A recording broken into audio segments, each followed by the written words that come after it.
भक्तों, पंचांग के अनुसार इस साल भाद्रपद माह के कृष्ण पक्ष की अष्टमी तिथि की शुरुआत 26 अगस्त की रात 3:39 पर होगी और 27 अगस्त रात 2:19 पर इसका समापन होगा। ऐसे में 26 अगस्त 2024 के दिन कृष्ण जन्माष्टमी का व्रत रखा जाएगा। हर साल भाद्रपद मास के कृष्ण पक्ष की अष्टमी तिथि को कृष्ण जन्माष्टमी के रूप में मनाया जाता है। भक्तों, द्वापर में श्री कृष्ण परम पुरुषोत्तम भगवान का जन्म भाद्रपद की अष्टमी तिथि रोहिणी नक्षत्र और चंद्रमा वृषभ राशि में मध्य रात्रि में हुआ। उनके जन्म लेते ही दिशाएं स्वच्छ व प्रसन्न एवं समस्त पृथ्वी मंगलमय हो गई थी और विष्णु के अवतार श्री कृष्ण के प्रकट होते ही जेल की कोठरी में प्रकाश फैल गया। कृष्ण के जन्म दिवस पर स्वर्ग में देवताओं की फूलों की बरसात हुई।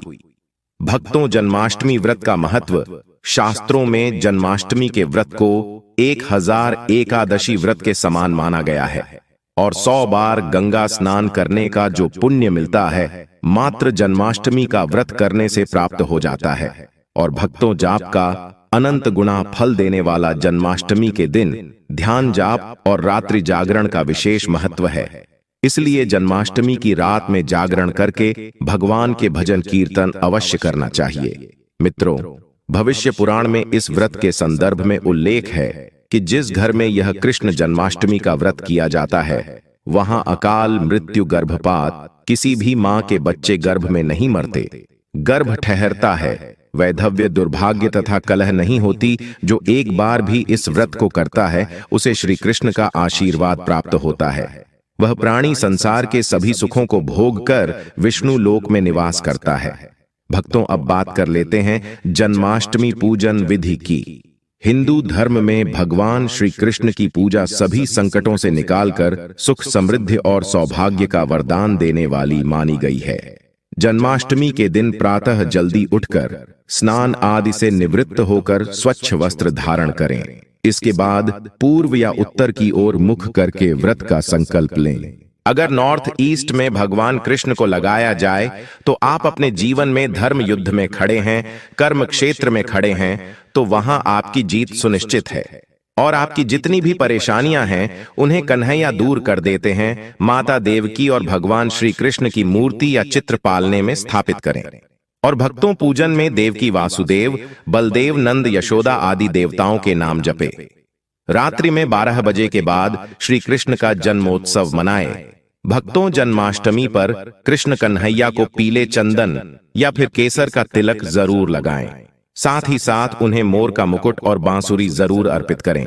लड्डू गोपाल को पंचामृत से अभिषेक कराकर भगवान को नए वस्त्र अर्पित करें एवं झूला झुलाए और तुलसी डालकर माखन मिश्री व धनिये की पंजीरी का भोग लगाएं।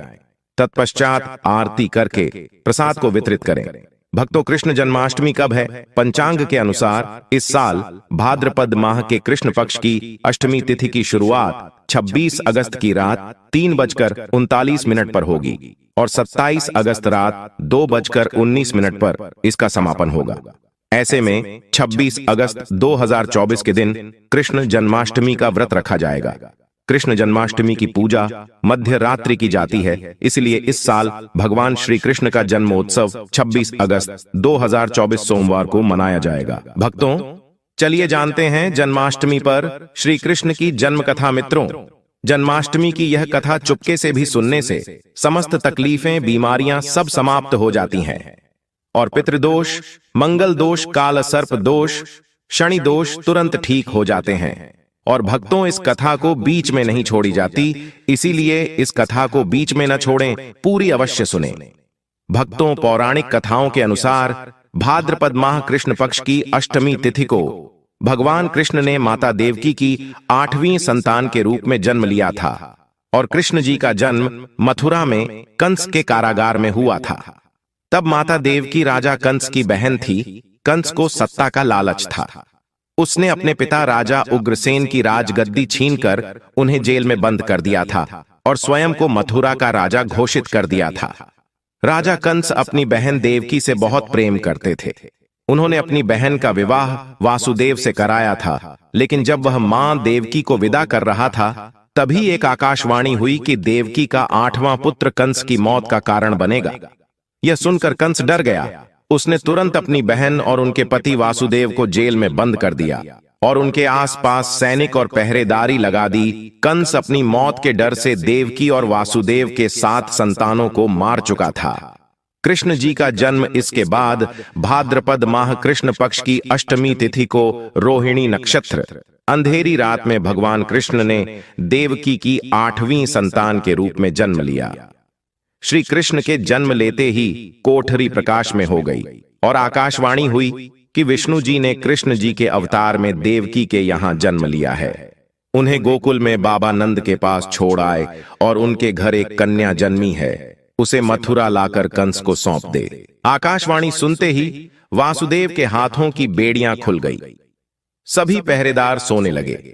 कान्हा को एक टोकरी में बाल गोपाल को रखकर सिर पर रख लिया और गोकुल की ओर चल पड़े।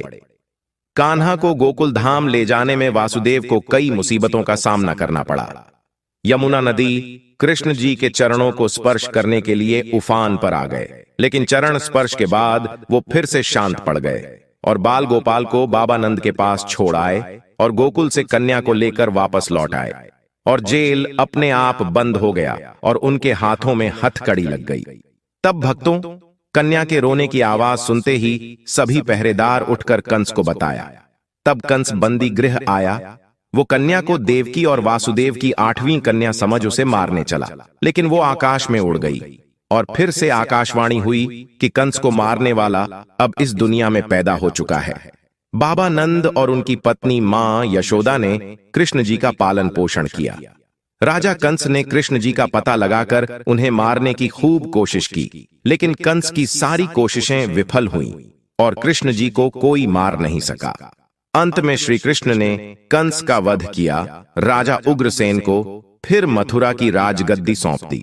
भक्तों, आप जन्माष्टमी पर भूल कर भी ना करें। ये गलतियां तुलसी को लेकर ना करें। ये गलती जन्माष्टमी के दिन भूलकर भी तुलसी की पत्तियां तोड़ने से बचना चाहिए। दरअसल शास्त्रों में कहा गया है कि कृष्ण भगवान विष्णु के अवतार हैं और उन्हें तुलसी अति प्रिय है। ऐसे में इस दिन तुलसी की पत्तियां नहीं तोड़नी चाहिए। जन्माष्टमी से पहले आप तुलसी तोड़ कर रख लें। बिना तुलसी के जन्माष्टमी का पर्व अधूरा है। भगवान कृष्ण किसी भी ऐसे भोग को स्वीकार नहीं करते जिसमें तुलसी पत्र न पड़ा हो। ऐसा भोग पाप के समान होता है, जहरीला माना जाता है। और चावल खाना, यह बात तो सभी जानते हैं कि एकादशी के दिन चावल नहीं खाने चाहिए, लेकिन बहुत ही कम लोग जानते हैं कि जन्माष्टमी के दिन भी चावल को खाना वर्जित होता है। मित्रों, चाहे आप व्रत रखें या ना रखें, लेकिन जन्माष्टमी के दिन चावल खाना शुभ नहीं माना जाता और तामसिक भोजन जन्माष्टमी के दिन तामसिक भोजन वर्जित माना जाता है। ऐसे में इस दिन मांस, मदिरा, प्याज और लहसुन नहीं खाना चाहिए। भक्तों, इस दिन गलती से भी लहसुन प्याज का खाना कभी मत बनाना, क्योंकि राहु केतु के कारण ही लहसुन प्याज की उत्पत्ति हुई है और भगवान विष्णु और राहु केतु के बीच में भीषण शत्रुता होती है। भगवान कृष्ण के लिए सभी भक्त एक समान होते हैं। ऐसे में इस दिन किसी भी व्यक्ति का अनादर करने से बचना चाहिए। एक बार भगवान कृष्ण के भक्त ने एक व्यक्ति का अपमान कर दिया था। उसी क्षण भगवान कृष्ण ने अपने भक्त को श्राप दिया था। इसीलिए किसी का भी अपमान न करें और भक्तों, कृष्ण जन्माष्टमी पर भूल से भी गाय को सताना नहीं चाहिए। गाय भगवान कृष्ण को बहुत ही प्रिय है, क्योंकि कृष्ण अवतार में उनका पालन पोषण एक ग्वाले के घर में हुआ था।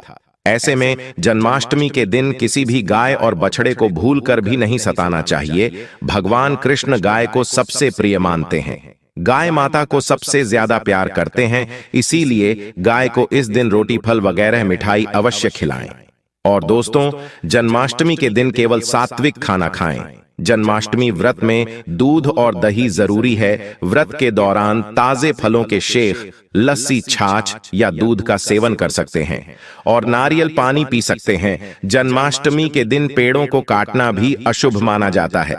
दोस्तों, श्री कृष्ण हर चीज में बसते हैं और हर चीज उनमें बसती है। बल्कि हो सके तो इस दिन ज्यादा से ज्यादा पेड़ लगाने चाहिए।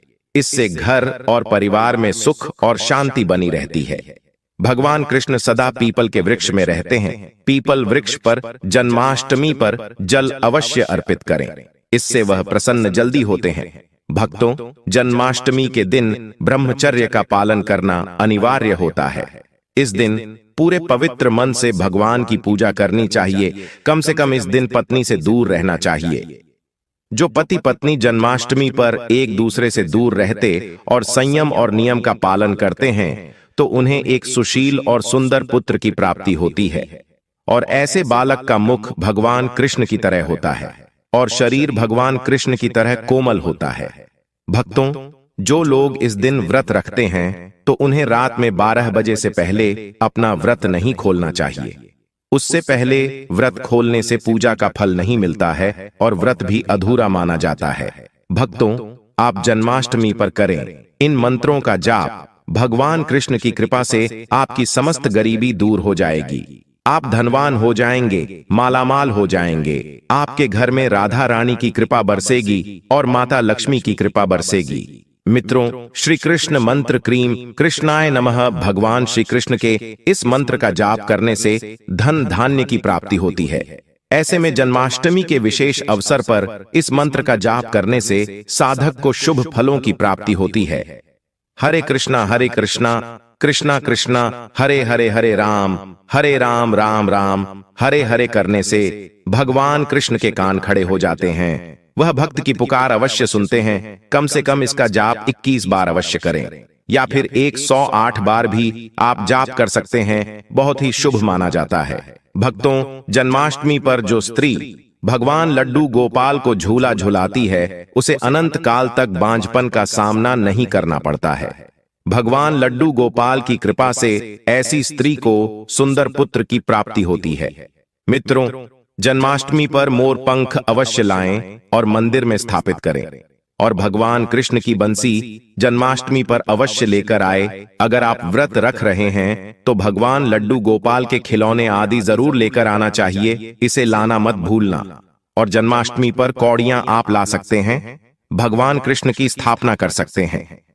दोस्तों, इस दिन गलती से भी किसी भी व्यक्ति को गिफ्ट के तौर पर भगवान कृष्ण को उपहार में कभी मत देना।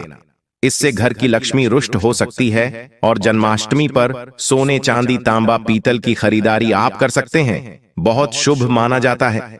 जन्माष्टमी पर पालना अवश्य लेकर आना, इसमें लड्डू गोपाल जी झूला झूले। भक्तों, जन्माष्टमी पर तुलसी माता के सामने भगवान कृष्ण के 4 नाम जैसे गोपाला, गोविंदा, देवकी नंदन और दामोदर पुकारे और साथ ही ओम नमो भगवते वासुदेवाय नमः मंत्र का जाप करें। ऐसा करने से सभी समस्याएं दूर हो जाएंगी। माता तुलसी आपके घर को धन धान्य से भर देंगे। जन्माष्टमी के दिन भोग में मक्खन के साथ तुलसी दल जरूर डालें और वह भगवान कृष्ण को अर्पित करें। मित्रों, जन्माष्टमी के शुभ अवसर पर नमक का विशेष उपाय अवश्य करना चाहिए। दोस्तों, मैं ईश्वर की सौगंध खाता, नमक का यह उपाय करने से आपके समस्त पाप नष्ट हो जाएंगे, गरीबी दूर हो जाएगी, आपकी नौकरी लग जाएगी और संतान प्राप्ति हेतु व्यापार चलाने के लिए भी यह उपाय जरूर करें। भक्तों, हम भी नमक का यह उपाय जरूर करते हैं। मैं ईश्वर की सौगंध खाता हूं। अगर आपने यह उपाय कर लिया तो आपको करोड़पति होने से कोई नहीं रोक पाएगा। भगवान कृष्ण का विशेष आशीर्वाद मिलेगा। दोस्तों, उपाय है एक नमक का पैकेट, 50 ग्राम सूखी लाल मिर्च, 500 ग्राम चावल, 100 ग्राम उड़द की दाल, 250 ग्राम आटा और 11 रुपये की दक्षिणा तथा एक पानी की बोतल और 5 रुपए के काले तिल। बस इतनी सी सामग्री एक थैली में एकत्रित कर लें।